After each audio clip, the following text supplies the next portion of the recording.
బహుజనుడి ఆత్మగౌరవం కోసం బహుజనుల రాజ్యాధికారం కోసం పుట్టిన ఏకైక పార్టీ బహుజన్ సమాజ్ పార్టీ.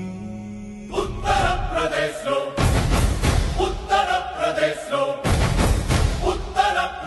లో మహనీయుడు కాంశీరామ్ గారి వ్యూహం. మన బహుజన పుత్రిక సోదరి మాయావతి గారి నాయకత్వం. రాజ్యాధికారం అంటే అణచివేత కాదని ఆత్మగౌరవమని నిరూపించింది.